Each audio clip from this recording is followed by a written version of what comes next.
welcome back to Book Club Preview. Today we're looking at chapter 15 of The Hobbit, The Gathering Clouds. And this is the gathering armies, or maybe even the gathering clouds of crows following the armies. And it starts off with the story coming back to Bilbo and the dwarves. Okay, the dragon's dead, humans are kind of gathering together, the elves are gathering together, they're heading toward the mountain.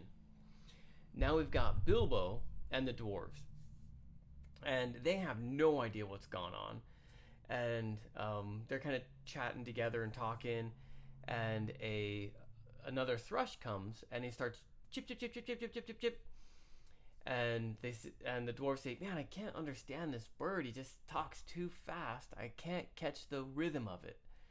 And so then Bilbo's like, "Yeah, I can't understand it either." Okay, Bilbo can't speak bird.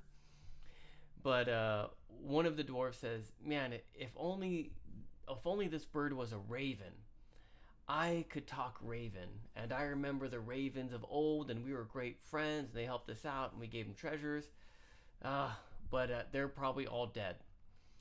And with this, the raven flies off. The thrush flies off. And they're like, let's see what happens.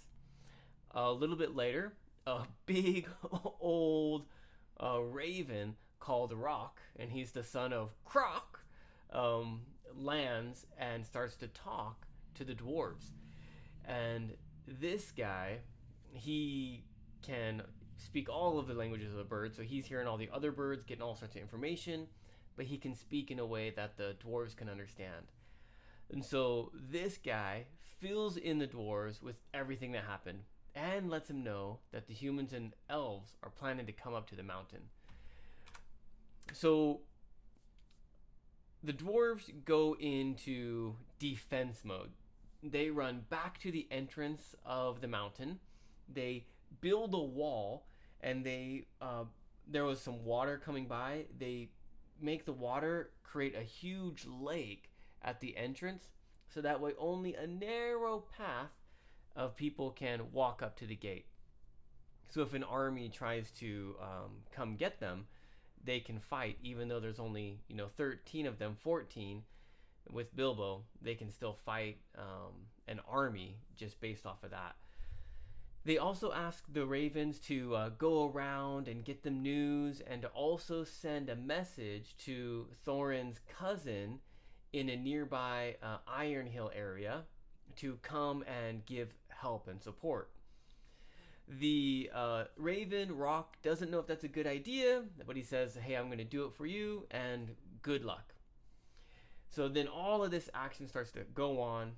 The human and elves come up to the entrance of the mountain, and they see, there's a lake here, there's a wall here, what's going on? They're kind of peeking through, and then Thorin kind of sees them and says, "Hey, why are you coming here like you're ready for battle?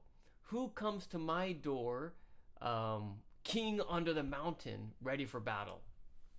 And so then Bard says, "Hey, I'm Bard. I killed the dragon. I am the descendant of the old king of Dale.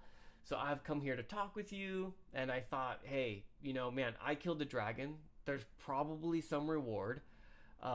We helped you in Lake Town, and I just thought, you might want to know that Lake Town got destroyed because the dragon and the trouble that had been caused, not by your fault, but still caused. And we thought, hey, man, we helped you when you were in need. Maybe you want to help us while we're in need. Also, the elves are here, and they've been helping us out, and we thought maybe you want to thank them too. And Thorin is really angry and upset, and he says, "I don't know you.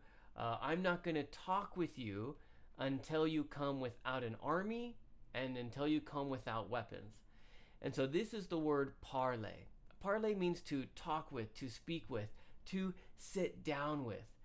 And it's kind of like a ship term or an army battle term. Okay, when the armies are battling or the ships are battling, and one side wants to talk with the others, they say, "Let's parley, let's talk." And so then they would stop fighting, and they would kind of come in the middle, and they'd talk about who's winning the war, who's winning the battle, who wants to surrender, or if I surrendered, what would that look like, and all this kind of stuff. This is parlay. And so the dwarves say, we're not going to talk until you guys remove your army and take the weapons away. So they said, well, you know what? We're going to give you some time. Bard says, I'm going to give you some time to think about it. We're going to come back in a few hours to see if you've changed a little bit. They leave. After a few hours, all the dwarves are getting together, and Thorin's like, I'm never going to surrender.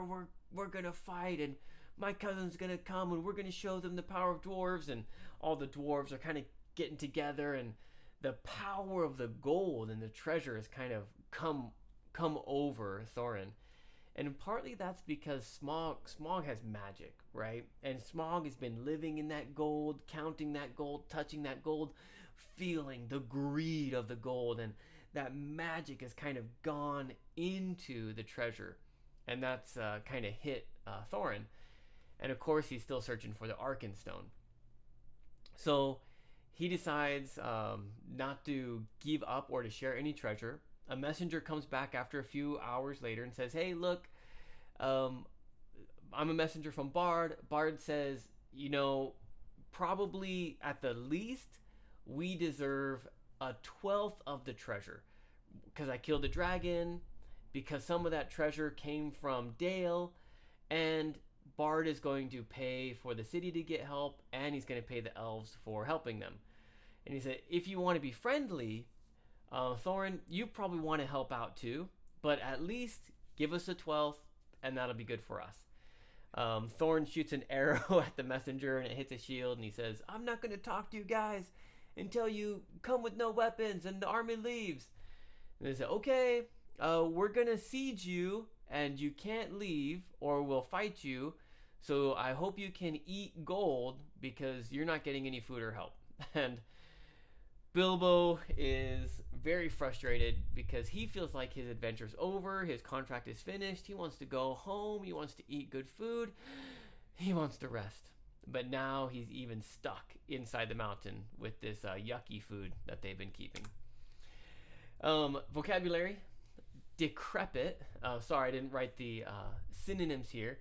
Decrepit is old, broken. The muscles have wasted away. And they maybe talk about decrepit. I can't remember who they were using to describe this word, but maybe the raven. The raven might have been decrepit, old and dying. A remnant is a last part, a last piece. So there's a huge population of dwarves that lived in the mountain, but now there's only 13 dwarves left. Right, because Smaug killed them all, and some of them are still gone. That is the remnant. Grim is like dark, serious, which is Bard is very dark and serious.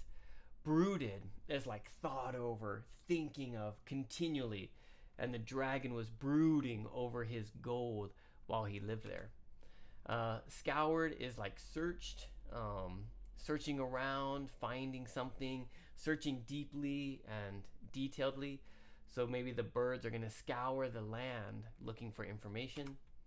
That leaves us with our discussion question, which is, if you were Bard or Bilbo or any of the other dwarves, how would you talk to Thorin to persuade him to share the treasure? Right? And if you don't think he should share the treasure, maybe he deserves it all, what advice would you give him in fighting the humans and dwarves? I'm going to guess most of you want to persuade him to share, but how would you go about that? I thought Bard did a pretty good job in how he was just sharing, but it didn't seem to affect Thorin's heart. So what would you do? And of course, please make your own discussion question.